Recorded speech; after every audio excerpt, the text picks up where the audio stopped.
Es noticia México con las alarmantes cifras de embarazo en menores de edad, hecho que motivó al gobierno a implementar una medida un tanto radical para algunos que busca controlar los embarazos no deseados en adolescentes. La esterilización, un procedimiento que puede poner en riesgo la vida de estas jóvenes madres. A ver qué pasa. Para hablar de este tema quiero darle la bienvenida a Priscila Hernández. Ella es periodista especializada en temas de derechos humanos en la unidad de investigación del diario NTR. Esto estoy leyendo aquí, ¿no? Quiero darte la bienvenida. Gracias por estar con nosotros en NTN 24. Gracias por acompañarnos. Al contrario, gracias a ustedes, a NTN 24 y Dania, gracias por la posibilidad de reflexionar de un tema que, si bien los datos que tenemos son respecto a México y directamente de la región de Jalisco, de Guadalajara, una de las segundas ciudades más importantes del país, el tema del embarazo infantil y adolescente es un tema regional, un problema que impacta directamente a las niñas y mujeres y a la calidad de vida de las mujeres de toda nuestra región. Priscila, ¿por qué la esterilización? Es decir, ¿de cuántos casos estamos hablando que llevan a que se piense o a que se tome esta medida? Bueno, primero hay que decir que estos datos respecto a la esterilización fueron parte de un reportaje de 4 entregas en el diario NTR en Guadalajara, y que gracias también a un contacto y convenio y vínculo con Conectas, una plataforma periodística, logramos llegar a otros lugares. Este reportaje comenzamos a ver en el trabajo que realizamos por una parte su servidora y Elizabeth Ortiz, así con apoyo de un programador, Juan José del Toro, de la iniciativa Codeando Guadalajara. Empezamos a notar que había un dato que nos llamaba la atención: el caso de mujeres, de niñas y adolescentes que ya habían tenido un hijo previamente, por ejemplo, a los 15 o 16 años. Los datos del Registro Nacional de Nacimiento ya reportaban que habían tenido de 2 a 3 hijos. Posteriormente, al visitar las clínicas de embarazo donde atienden directamente a las adolescentes, confirmamos por parte de lo que nos decían los médicos y las doctoras que ya estaban recurriendo a la salpingoclasia, a este método permanente de esterilización, porque había casos de niñas que ya llevaban, o adolescentes, el segundo o tercer hijo, y que ya una cuarta cesárea pondría en riesgo la salud. Los datos que pudimos obtener a través de solicitudes de información y directamente al Servicio de Salud Pública del Estado de Jalisco fue que alrededor de 1,134 niñas habían sido adolescentes entre 15 y 19, habían sido sometidas a esta esterilización. Hay que decir que los médicos aseguran que lo hacen por su bienestar o por su salud. Sin embargo, organizaciones civiles señalan que corren el riesgo de que no exista realmente una información adecuada y que se puedan estar llevando prácticas de esterilización forzada. Ahora, Priscila, entiendo que es una decisión que toman los médicos. Mira, en este caso insistían bastante los médicos en decir que era información que les daban la consejería a las chicas y adolescentes, pero organizaciones civiles como GIRE o la Red por los Derechos Sexuales y Reproductivos insistían que en el caso, por ejemplo, se ha documentado que en México hay casos donde mujeres que recién salieron del parto, que están en todo este proceso de adaptación después del parto, son obligadas a que, por ejemplo, no se les va a dar su alta si es que no han firmado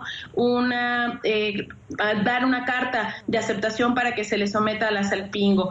Así que está ese temor por parte de las organizaciones, porque se ha documentado de que hay una cercanía a la esterilización forzada y que muchas veces una niña de 15, 16 o adolescente difícilmente va a poder tomar una decisión de tal grado como una esterilización permanente, y que en este papel juegan mucho la información que oculta los servicios de salud pública. Priscila, ¿qué zonas, serían las más afectadas, o en qué zonas del país, en qué zonas de México hablamos de estos embarazos precoces? Mira, tenemos particularmente, hay que decir que México es el primer país de toda la Organización para la Cooperación y el Desarrollo Económico, la OCDE. De 34 países, México ocupa el lugar número 1 en casos de embarazos infantiles y adolescentes. Incluso a tal grado es el problema que se lanzó la Estrategia Nacional de Prevención de Embarazo Adolescente por parte del presidente Enrique Peña Nieto, porque los datos son alarmantes. 11.300 niñas de 10 a 14 años han resultado embarazadas. Se planea, por ejemplo, que para el 2030 quieren erradicar este problema y por lo menos bajar a la mitad la tasa de fecundidad. ¿Cuáles son los estados donde se concentran más casos de embarazo infantil y adolescente? Jalisco, el lugar donde realizamos esta investigación, pero también en estados como Veracruz, donde se encuentran bastantes casos, el Estado de México, recordemos que es muy cercano a la Ciudad de México, y que hay una cercanía también, en este caso, con municipios, en el caso que hay un indicador también relacionado con la pobreza, en el caso de Jalisco o de Veracruz. Claro, ahora cuando hablamos de bajar la tasa de fecundidad, esto, digamos, en paralelo tiene que ir de la mano de políticas públicas. ¿Hay políticas públicas estableciéndose para bajar esta tasa?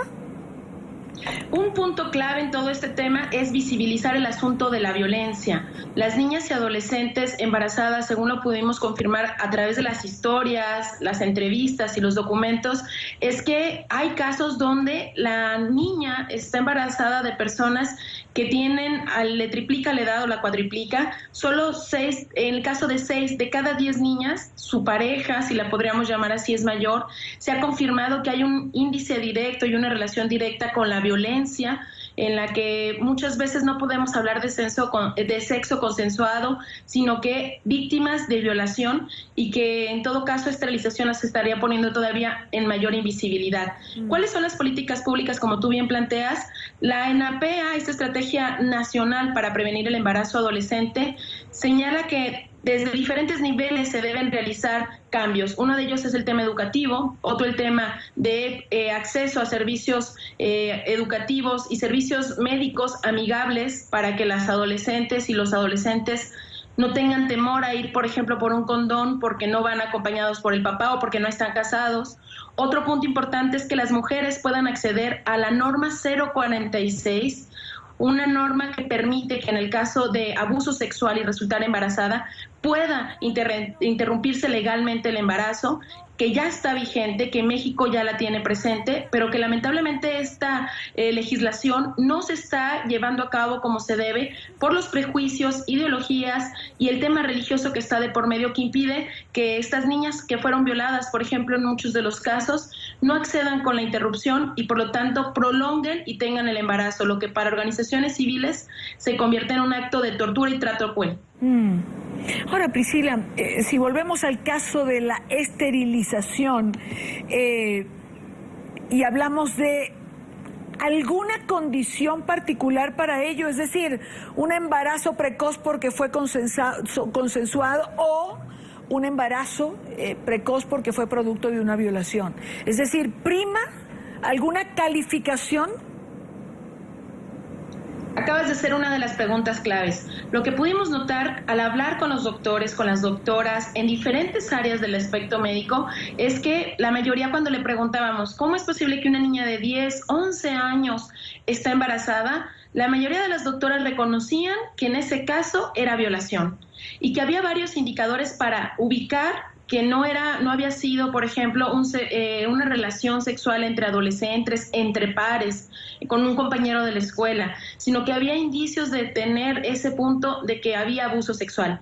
Uno de los indicadores, por ejemplo, es que nunca está presente a la figura masculina. También es un punto en el Registro Nacional de Nacimientos que este dato no aparece. ¿Quién es el padre de los niños que son hijos de estas niñas y adolescentes? No estaba presente. Y luego también que las mamás, cuando llevaban a sus hijas a los servicios de salud pública, pues simplemente decían, la violaron, tiene 10 años, 11 años, la violaron y ya no pudimos interrumpir o no vamos a interrumpir el embarazo. Y lamentablemente también nos decían las doctoras que había casos de parejas de la madre que habían abusado sexualmente de la niña y que al no haberse atendido directamente, como esto que les decía, la norma 046, pues prácticamente la niña estaba obligada a continuar el embarazo. La madre misma, sabiendo que ese embarazo es producto de una violación, continuaban con el embarazo. Incluso muchos de estos niños son luego bebés prematuros. Es una situación dramática, ciertamente, ¿no? Y esta última parte, sobre todo, saber que son producto de violación y en muchos casos de pareja, de madre o de alguien de la familia. Priscila Hernández, te agradezco muchísimo que hayas estado con nosotros en la tarde. Al contrario, gracias a ustedes por ponerle voz a este tema, un tema importante que hay que hablarlo, que hay que continuar denunciando porque finalmente se afecta la vida de las mujeres y por lo tanto el bienestar de nuestros países. Así es exactamente.